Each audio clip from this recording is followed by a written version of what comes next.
You're listening to an Airwave Media Podcast. Well, why don't you follow the federal law which ordered desegregation? I am. It ordered desegregation. You're a fool. You're a fool.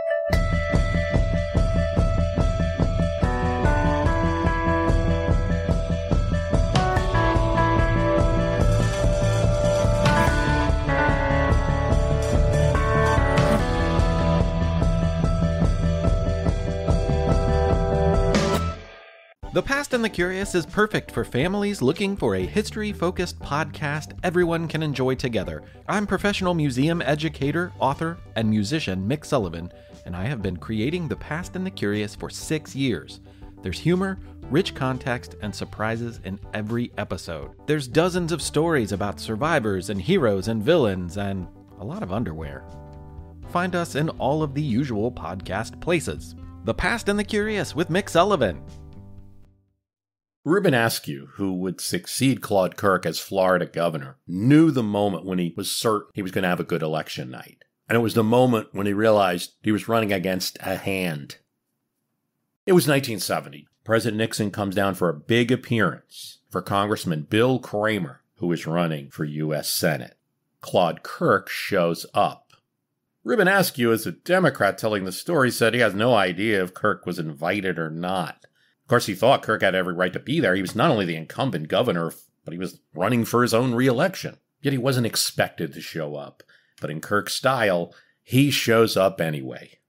Okay, what can you do but invite the governor up to the podium? And so they do, and the president holds up Congressman Kramer's hand up into the air and grabs Claude Kirk's hand and holds it up into the air, a V for victory, and everybody cheers. When they did the TV commercials, they showed Nixon holding up Bill Kramer's hand and showed Bill Kramer on the one side. But then on the other side, they had cut Claude Kirk out of the TV commercial with Nixon. There was just a hand.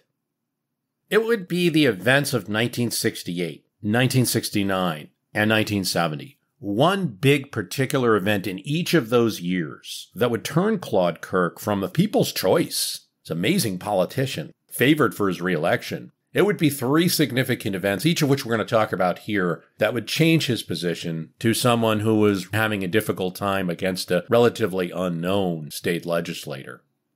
We'll get to that, but it sure starts off good.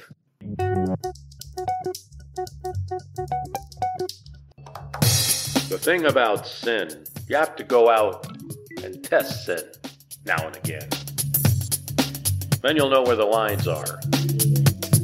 Polluters don't like our policies, they can move to the Bahamas. When I came to office, I looked around like a general with no troops. They told me, Claude, you've got 67 sheriffs to enforce law. Well, 65 of them were corrupt. Getting elected doesn't make you a politician. I proved that. I got C's in school. C's were all I got. I thought C was for Claude. I didn't know that there were such things as A's and B's. My parents both worked for the railroad. If I hadn't been governor, they would have paved over Tampa Bay. I believe in leading with a karate chop to the groin. The press can't impeach me. They don't understand it, and they don't like it. I haven't done anything that anyone else hasn't done. Kirk said a lot, and in a way he answered a lot of questions, but he also avoided answering others. He leapt at the oddball questions that could fill newspaper pages. Governor, would you like to ask Bobby Kennedy for help getting Democrats to have their convention in Florida this year? I'd hug him. Governor?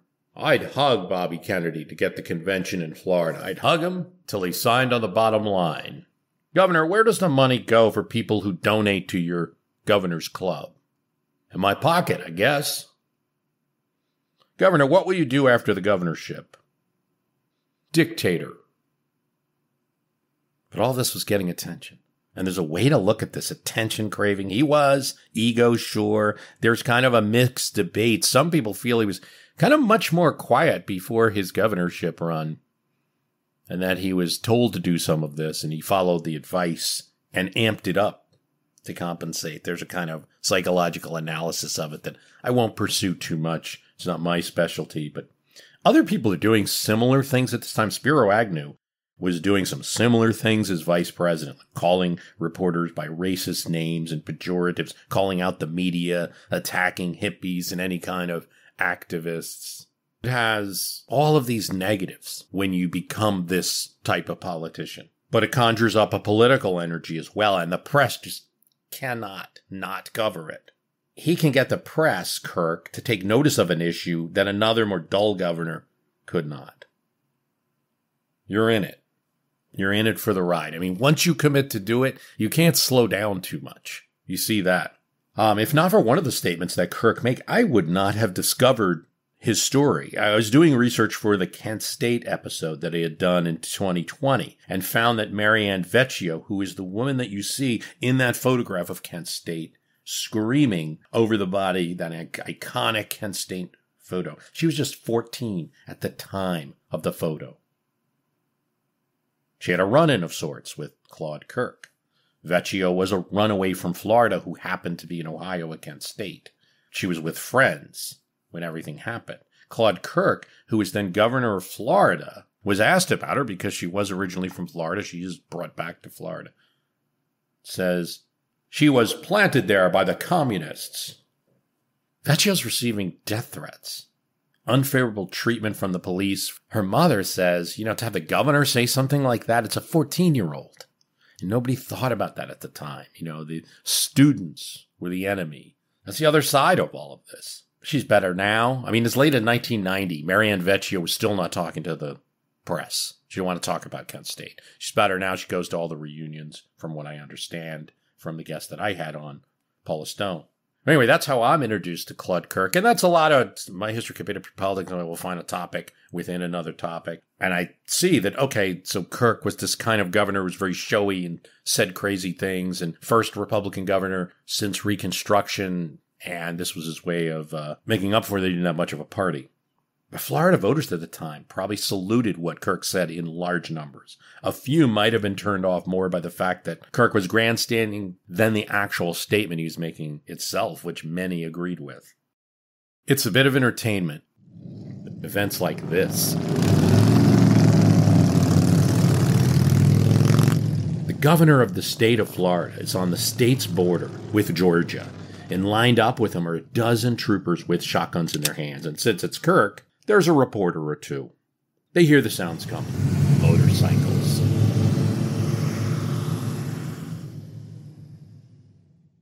This is from the Orlando Sentinel. They came across the desert through Texas and Louisiana, this motorcycle gang. And when they reached Alabama, George Wallace was supposedly there at the state line, smiling as he watched them roll on. And when they reached the Georgia border, Lester Maddox, governor of Georgia, was there. Same smile. Claude Kirk and his deputies armed with shotguns were at the border waiting. "Morning, gentlemen," Claude softly spoke as to the leader of the pack. "Nice day. How come you all happen to be here?" The leader of the bicycle gang has this long earring. "There are some buddies of ours in jail in West Palm Beach." "Well, young feller, it ain't no way you're going to get anybody out of jail. We run a peaceful state. People don't like to be disturbed. There's some old folk in Palm Beach. They don't like to be disturbed." "And what if we try it?" "We welcome any visitors to my state, but you are not visitors. Y'all ain't welcome." "Are you really saying you're going to shoot us if we cross with those shotguns?" Claude Kirk says, "I'm saying if you cross that state line, we will make you wish we had shot you."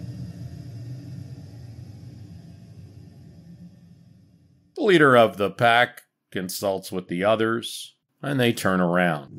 As far as anyone knows, they went back to California.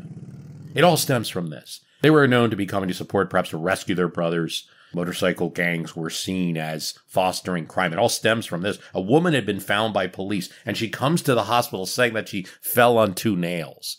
They just happened to be in the middle of her hands, and it comes out that, it looks like a crucifixion, and it comes out a member of the Outlaws Motorcycle Club, her boyfriend, had nailed this woman, 18 years old, to a pole because she didn't give him her money. She's okay enough, but this story is national story. Now Kirk declares war on motorcycle bums. Kirk's publicity-generating power does have some influence. There's a cross-country manhunt. Goes all the way to San Jose. The boyfriend and 3 other members of the Outlaws are captured, booked on aggravated assault charges, and jailed. These incidents where Kirk would confront people, there's another one where he goes to a Florida campus and confronts members of the Students for Democratic Society, the SDS, and just like he had done with Rap Brown before, he doesn't stop the rally from happening, but it sure dissipates the oomph. He does this all over the state where there's someone of an activist nature speaking. None of this, though, is what Askew's talking about. None of this is what led to eventually to Kirk's political situation.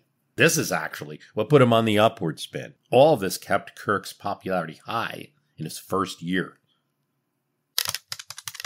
It's not that stories aren't starting to come out at 67, early 68. They are. He's using the Florida Development Commission in particular. The agency is supposed to promote Florida to send Kirk political telegrams. That's audited. He has employees there diverted to work for him. He says that you have to handle Kirk business before you handle FTC business. That's audited. The Learjet bills add up. The slush fund that he has, that's not taxpayer money, but what's the source? His non-answers. Throughout 1967, there are press reports, but they seem to stay in the gray pages and among the press. Well, voters salute his attack on all of these cultural problems. When there's a finding that he spent FTC funds on his honeymoon trip, he says, "I'm glad you found it. We need clean government, boys." He's not going to get away with that for too much longer. We'll get more into those finances. They start piling up, but initially it shouldn't be seen that these are immediate scandals. Here's the head editor for the Manchester Union, Michael Loeb, and you needed him at this time in Republican politics in New Hampshire, key state in the beginning of politics, that's for sure. William Loeb urges a vice presidential write-in campaign for Governor Kirk. When Kirk solicits him, of course, it's not all Loeb just thinking it. Kirk goes up and visits him. It would convince Southern Democrats, if you put Kirk on the ticket, that the Republican Party had its foot in the door in the South and intended to walk in. It would also show George Wallace that there's a difference between states' rights and racism.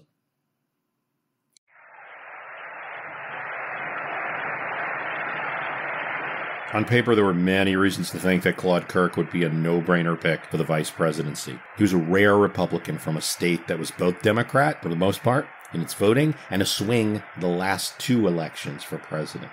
All of the leading 4 names, save one, Nixon, Romney, Rockefeller, were advised to add a Southerner to the ticket. Weren't that many Republicans so? George Wallace would be a third-party threat this year, everyone knew it. Kirk had on several occasions cut down Wallace. Put him on a ticket with Nixon, the thinking would go, and it's all upside. Here's Ralph D. Toledano. His election gave him a leg up. The task involved maintaining the poise of an efficient administrator in Florida while doing so with a little color and drama to keep noticed. The second part, getting headlines, was no problem for Kirk. Doing the getting headline part, doing this all in a refined way would prove difficult. Yet Kirk had something else going for him. Support of the state chairman as a favorite son for Florida. That meant the Florida delegation, initially they're going to go to support Kirk, say, on the first ballot, but ready to trade votes for Nixon or Reagan or someone like that if they come up. Majority of the Florida delegation actually supports Nixon, but they'll do a favorite son ticket. Right off the bat, eager aides make a mistake. And it's starting to be seen that Kirk and a few people in his office are not running things through the rest of the Republican Party in Florida.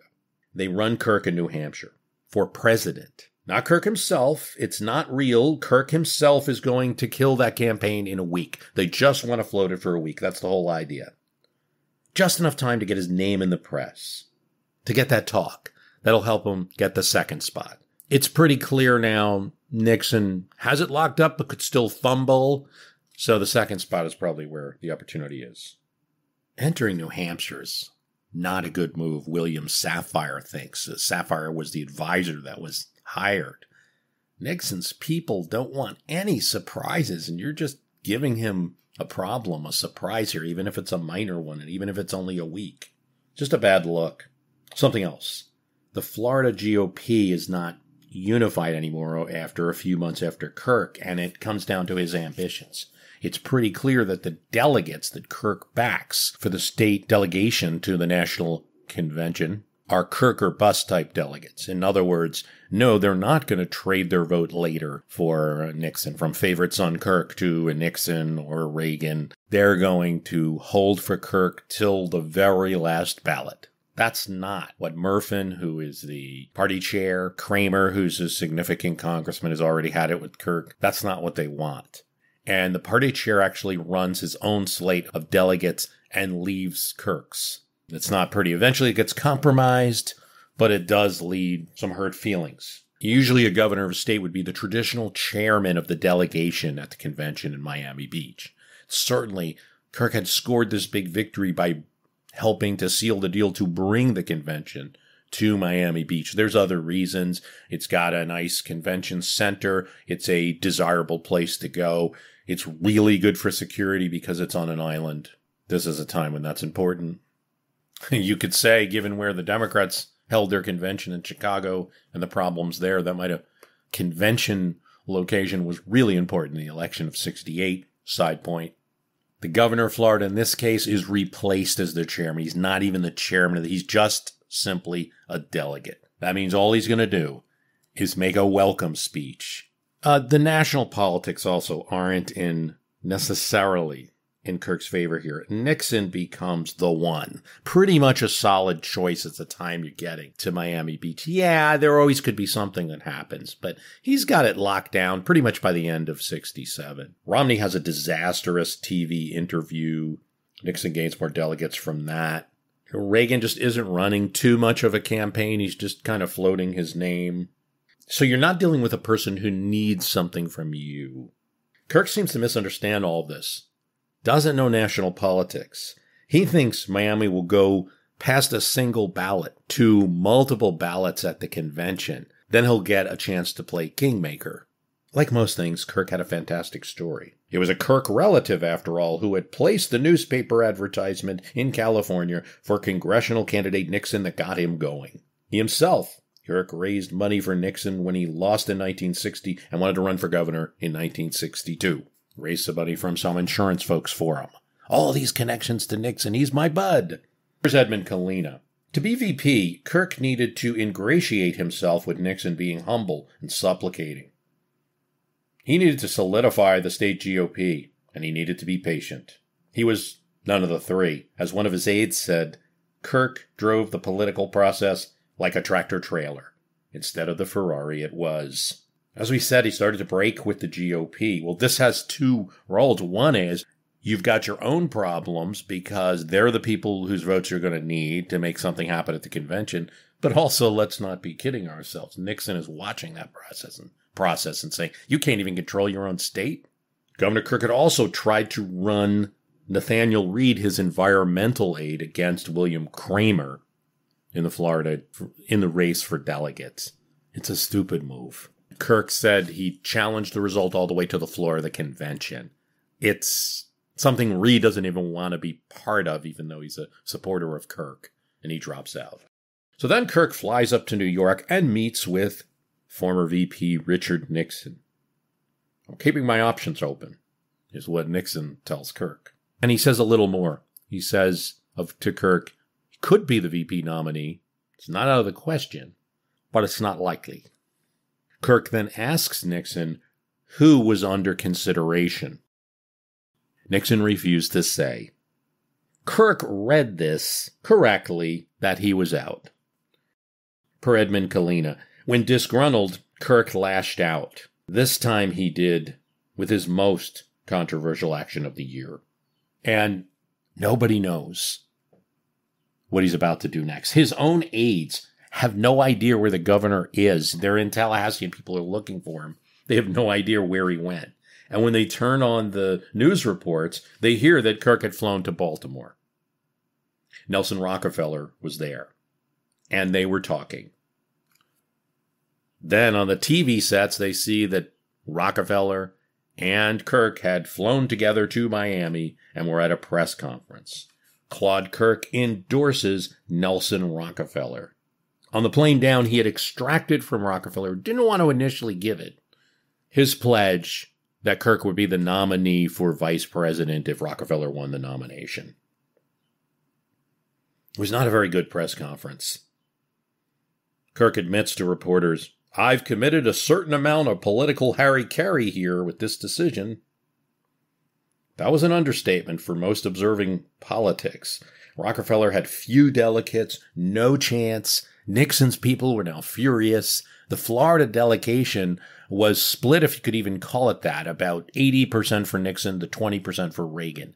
Nobody but Kirk was now for Rockefeller. Rockefeller was the antithesis of everything Republican conservatives in the party stood for. Still, Kirk kind of thought he was in that third dimension of chess here. Nixon wouldn't win on the first ballot, and if he didn't win on the first ballot, Nixon would collapse. Then there'd be a scramble. Reagan couldn't win, and then Rockefeller, with Kirk helping him, would emerge. Tonight, I again proudly accept that nomination for President of the United States.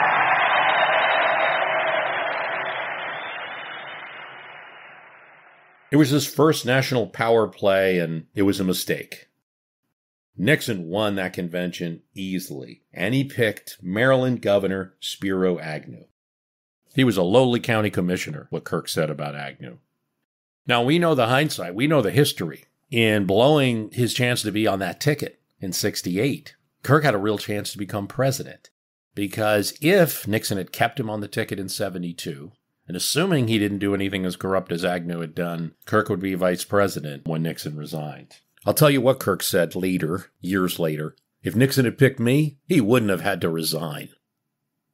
Nixon had two choices. It was either Howard Baker or me, until Aristotle Onassis got involved and said he wanted a Greek vice president. So he picked Agnew. There's no one that substantiates that story. So what do you got now? I mean, let's talk about this politics, because we've got outraged GOP legislators. We've got an outraged congressman. Now it's like, well, once Kirk endorsed Rockefeller, he gave up on our support. But Kirk's not inactive. No matter what people think of him, the one thing he can still add is that he's a Republican in the South. And so he goes to Alabama, he goes to other places, and he campaigns against the third-party campaign of Wallace. But he's hunting for something else, something to gain his leverage back. And he finds it. The Constitution of Florida was revised in 1969 during Kirk's term. The process had started before he got there, but he is influential in the process. And it's a good thing that it got revised in the 1960s, because the last revision of the Florida Constitution was 1884, and it was a clunky governmental system with lots of agencies and a cabinet that had more authority, or at least together had more authority than the governor. Then they had a legislature that met 60 days out of the year. No one was happy with this. They sometimes were meeting more now. But something else, those legislators were paid just $1,200. And in case you're thinking, well, this is 1969. No, it's still pretty low, $1,200. That's like $12,000 in today's dollars. So as part of this constitutional process, there's a commission that will recommend salaries of all government officials, including the governor and the legislators. The idea of a salary increase is to convert Florida from a state with a part-time legislature to a full-time one. And it comes from the GOP. They're leading this. Republican Don Reed is the minority leader. There's a broad consensus across the parties for House Bill 795, which will raise salaries to $12,000, so more than $100,000 today. That's about double the salary of the average U.S. citizen in 1969. But there is something else that isn't well known, and that's that the bill also gets rid of expense funding that legislatures can claim, which for some legislators can be as much as $600 a month. So it gets rid of that. Except that's buried. What people see is the tenfold increase.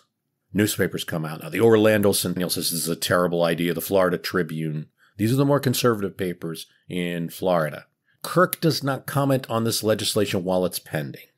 But behind the scenes in Tallahassee, legislators, including and especially Don Reed, the minority leader, believe that they have a firm promise from him not to veto. There's one occasion where they meet at Duck's Nest, the governor's residence in Palm Beach in April 1969, right before the vote.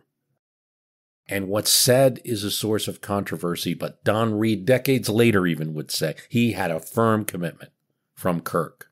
Was it a wishy-washy commitment? Absolutely not, his recollection.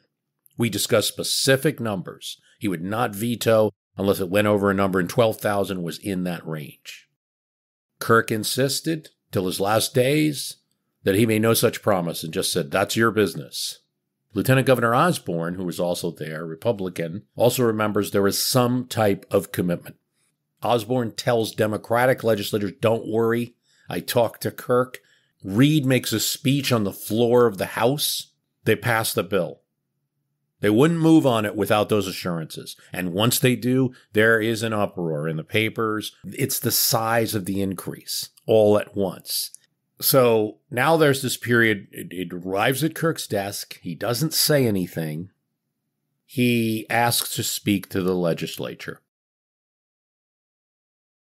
When he does, he not only announces that he will veto this pay raise, but he attacks the legislators. People want to know why legislators can come here and make laws for Florida but stand apart from them. Why the legislature can enact laws affecting one business and one industry after another, while some of the members may hold positions in private life that enable them to profit from their passage.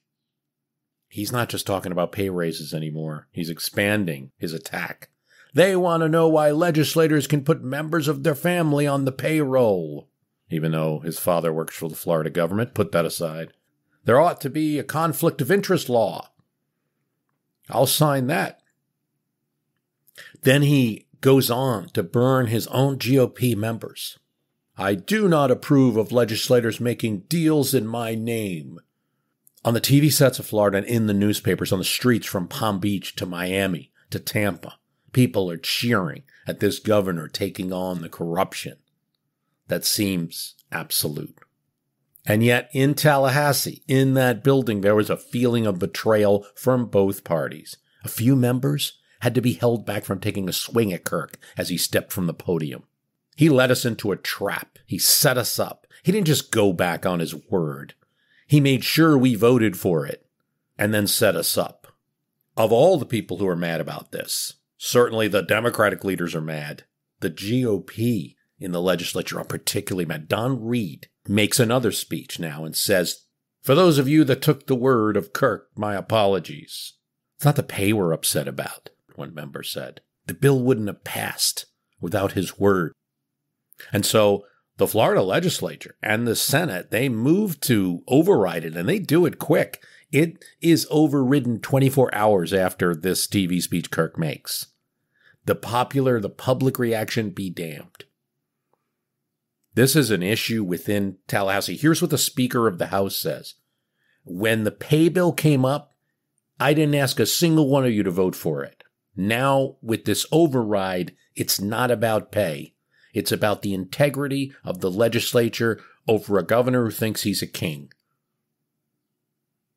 88-20 in the House, 35-10 in the Senate. They quickly override Kirk's veto and pass the pay increase. Kirk now has an issue to run on. The other part of the Constitution that's going to get changed is the Florida governor is up for re-election, and Kirk plans to use that clause. He was for decades later known as the man who fought the pay raise and earned that reputation. And he was once again in the people's eye, but something strange was happening in the party politics, and the Florida GOP feels betrayed. And also, he got, when I say 20 in the House voted to sustain him, and 10 in the Senate, many of them were Democrats. So this odd combination that the people that were the angriest with him were the Republicans. While it's a Kirk issue, it proved difficult to make it a party issue. And many Democrats were able to share in the spotlight of saying, yeah, I voted against that pay raise as well. And one of them is a young legislator in Pensacola named Ruben Askew. Kirk's not done. when they override him, he fights it all the way to the Florida Supreme Court and is defeated every step of the way. He then refuses to sign the vouchers to implement the pay raises for a while till the court forces him. Then he compounds the problem by announcing his support to get rid of the Florida Senate and have a unicameral legislature, kind of like Nebraska does. And he'd support primaries against Republicans who had voted to override his veto.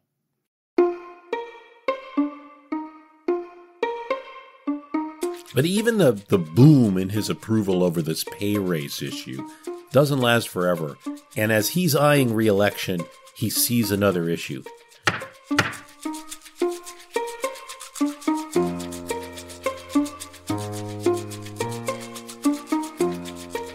And finds it when the Manatee County School Board is forced by U.S. District Court to integrate its school.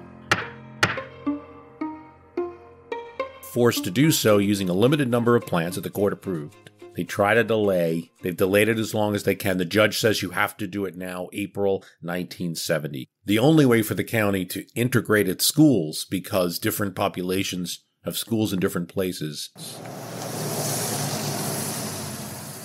is to bus students. So the county school board quickly develops a program and plans to implement it.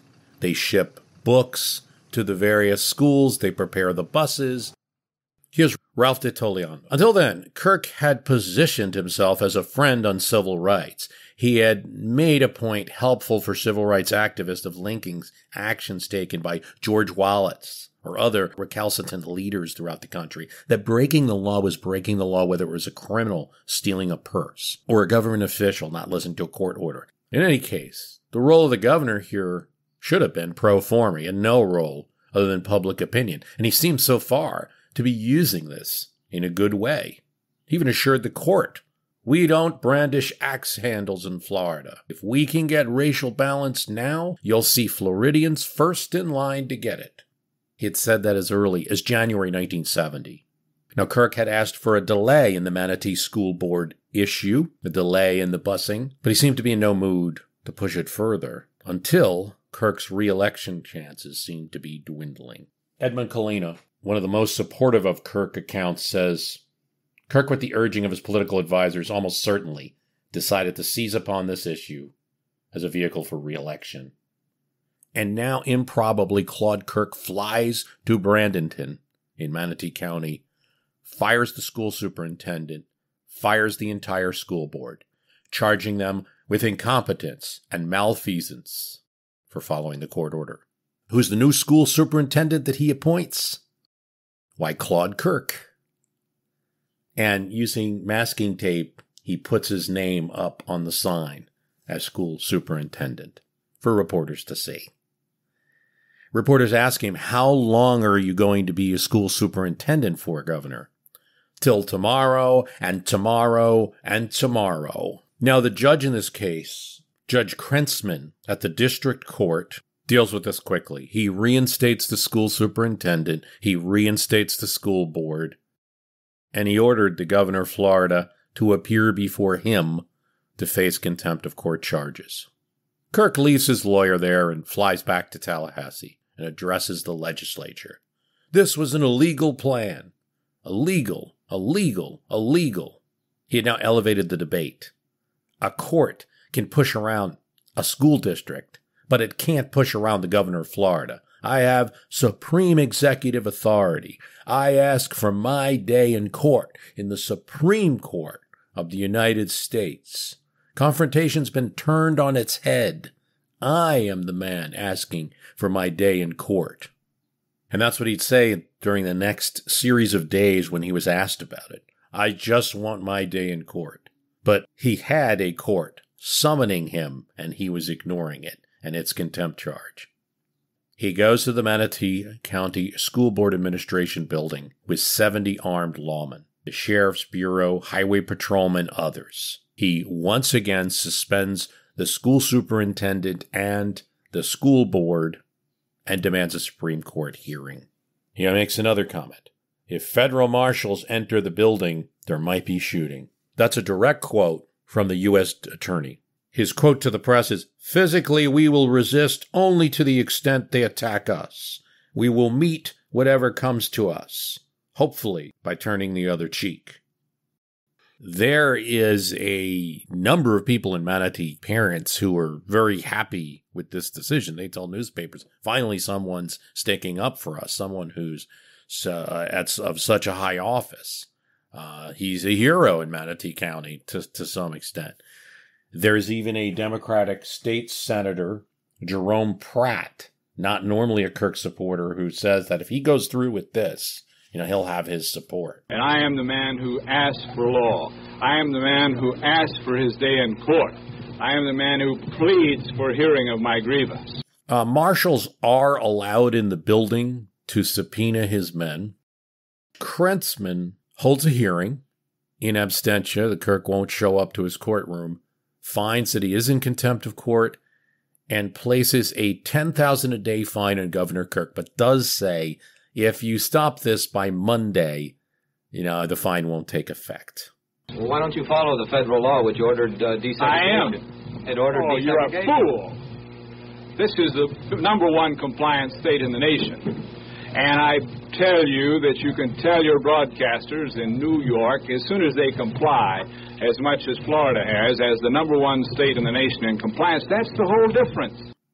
Something else is going on. The president is not the president who was in office when Kirk started his governorship, Lyndon Johnson, that he could rail against. The federal government is now led by a GOP president, Richard Nixon, and his Justice Department gives Kirk a call and tells him in the strongest terms he'll get no support from them and must discontinue. Sunday night, he decides not to contest this so he doesn't get hit with the fine. Kirk and the lawmen leave the building. I won anyway. The Justice Department's going to look into this and suggest changes in the order. Figures he could get away with saying it.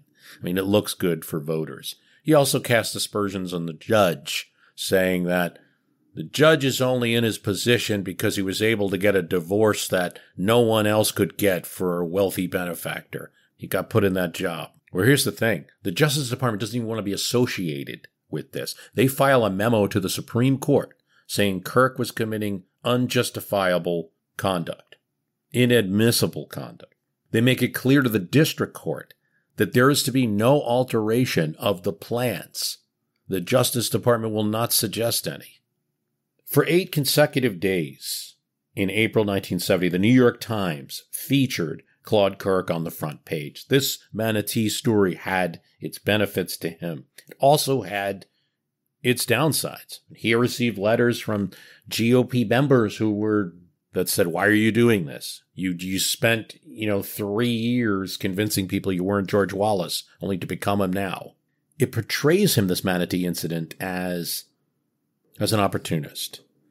In fact, Jerome Pratt, the state senator who had supported him, now that he sees him backing down, says he's just a grandstander. He committed the greatest fraud in political history of Florida.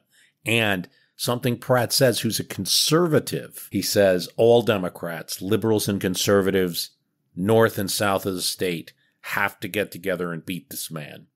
That Pratt comment is going to do a lot to unify the Democratic Party that hadn't been unified when Kirk ran in 1966. What else can we say about this? He's going to use the busing issue in his 1970 re-election campaign. I'm voting for Claude Kirk. I'm a mother with twins, and I think it's completely asinine to send them away to a school 5 miles away, and there's a school right in the neighborhood. I want my daughter to go to the school that she's going to, the school that we live by. Let's keep Kirk. Claude gets things done. He's a man who feels for the children and for the people of this state. Here's what Kirk said decades later. There was nothing wrong with having a contest about forced busing.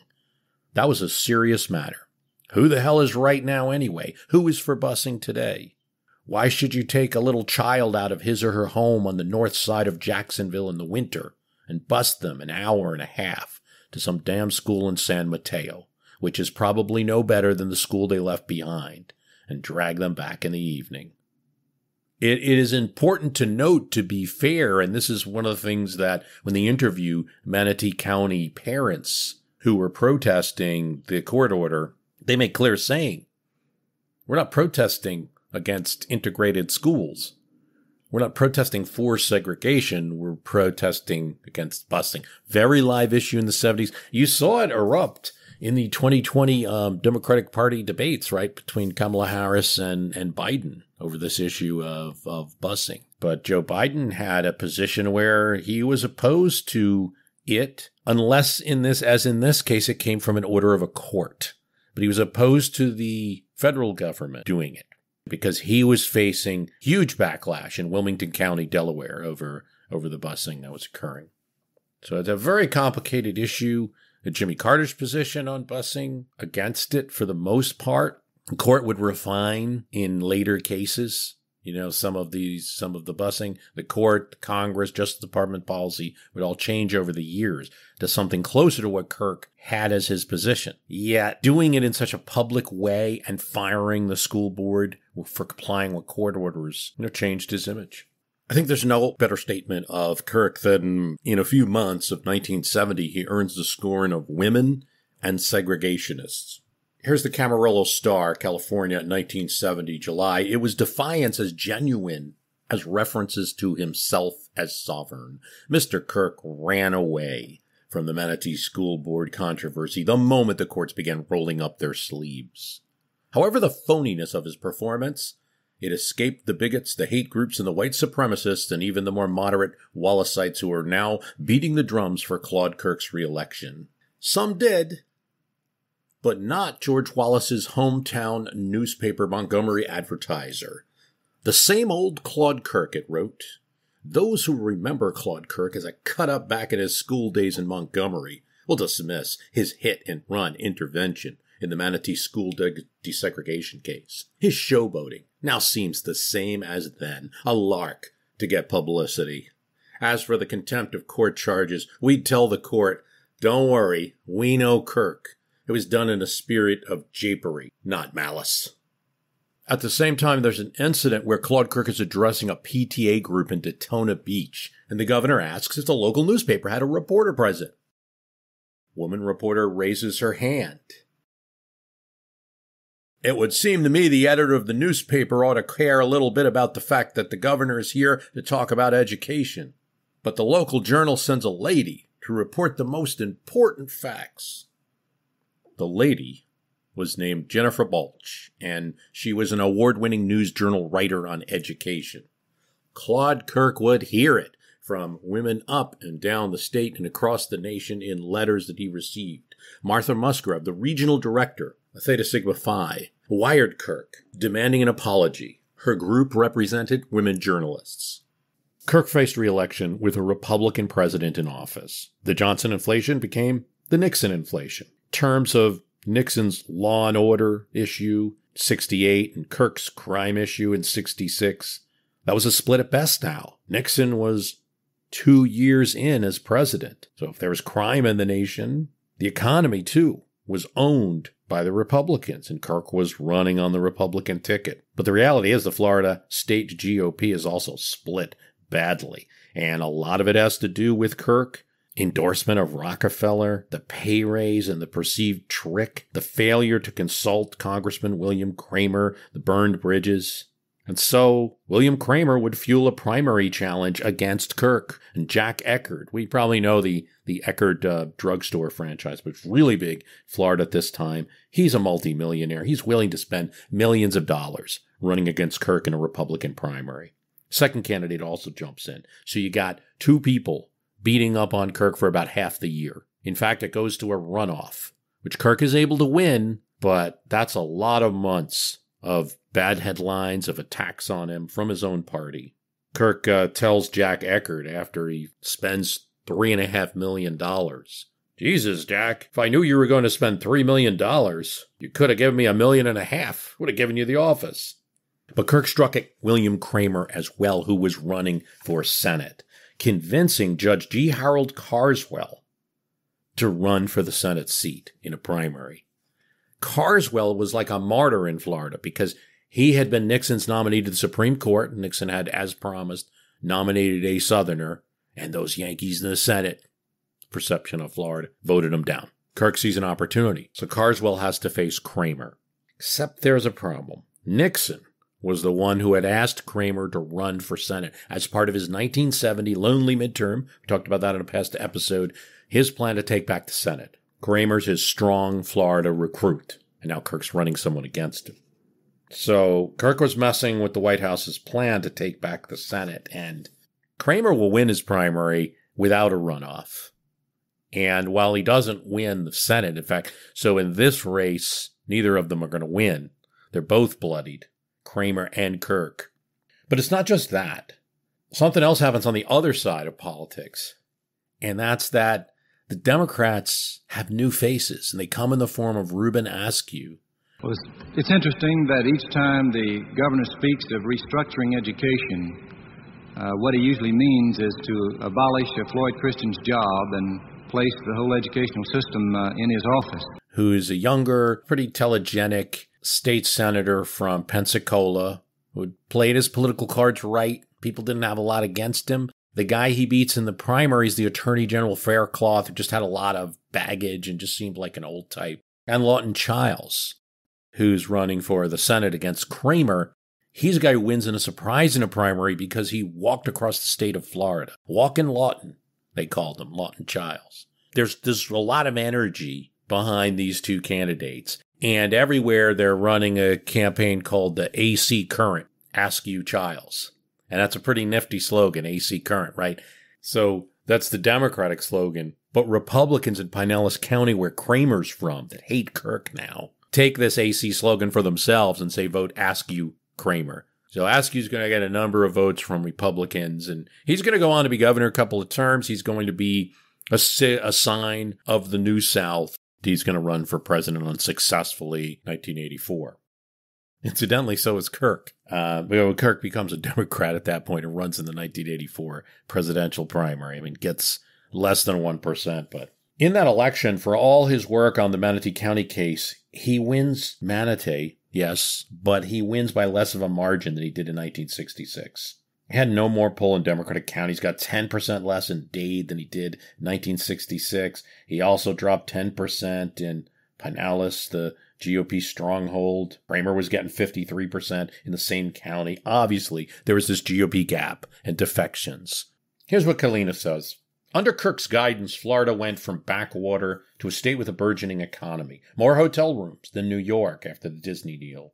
From uncountable number of state agencies to no more than 25. Better state law enforcement. More rigorous environmental protections. Kirk had blocked an airport that was going to be put in the Everglades once he saw the possible environmental damage. Agency heads were more scrutinized by a more powerful governor and legislature after him. As we referenced, Claude Kirk will leave office in 71. He won't become governor again. He won't become vice president or president. He will run again, this time as a Democrat in 1978. And for an extra oomph in his campaign, he picks an African-American woman to run for lieutenant governor with him.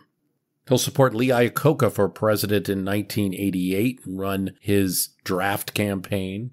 And then he'll join the GOP again to challenge Bob Martinez for governor in a GOP primary. He'll never get an office again, and people will never forget him. In 1995, he initiates a lawsuit against local sugar companies in Palm Beach County, seeking to ban practices that polluted the air and water. They set fires, releasing quantities of smoke and cinders and soot and other particulate matter into the air. It's generated huge profits for the defendants. It takes 5 years. A court throws it out. It takes 5 years to get it back into court. In 2000, they continue the Florida Supreme Court case. It's then rejected in 2001. This is a case that's still fighting. You could bring Walt Disney down to Florida. You could bring Universal Studios down to Florida. That's nice. God bless. But until you start bringing CEOs of big corporations down here, internet people, smart people, you haven't begun. Where are they? In San Jose, in Boston. Why aren't they in Florida? Former Governor Claude Kirk would say, they've all got vacation homes here. Why won't they live here? Because we haven't worked enough on education. So what are we talking about here when we talk about Claude Kirk? Three-parter here. read a lot of articles. You know, you start to like somebody a little after you're covering them this much. But I know there are also some really bad sides. There's one editorial that comes out in Forbes magazine. Malcolm Forbes writes it himself. And it simply is 3 words. 3 words and a colon. The whole editorial. Claude Kirk, jerk. And then that opinion is out there. And certainly if you're on the other side of the politics, like that pay raise story and things like that, you know, you could feel that way. But I think there's many reasons to discuss the story. Straight out, let's face it, you know, there is a person from Florida running for president, absolutely. There's a comparison to be made. I don't think in personality Kirk matches DeSantis. I don't think anything like that. I do think in a style, a certain political style of finding wedge issues, of confronting, it's there. It's also present with the other major contenders in the Republican Party right now. You have in Kirk this kind of early experiment with what happens if I get elected and I don't owe anybody anything, really. Someone has the freedom to operate, and you have this kind of unique politics that sometimes we all crave.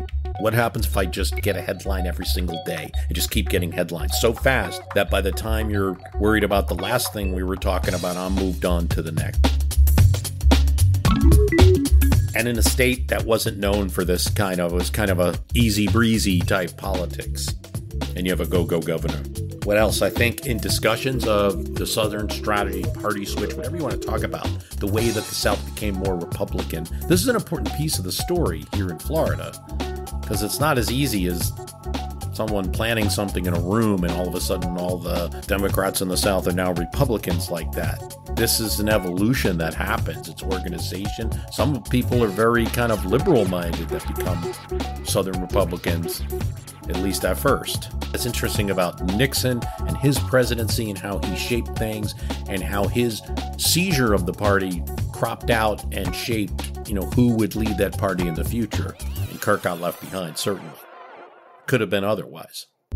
He's important for understanding how things shifted sometimes from direct statements about race, perhaps, to more code words, to more, oh, I'll just talk about open housing. That's present. At the same time, Kirk's somebody who would have no issue being photographed.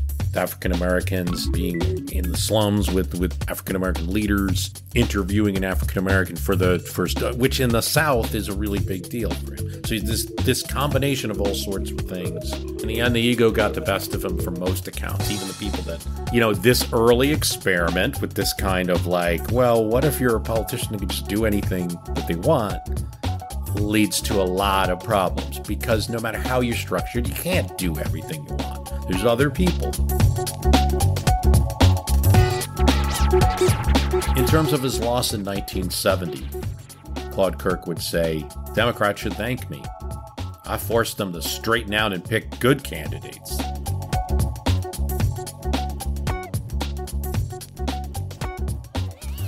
I didn't lose.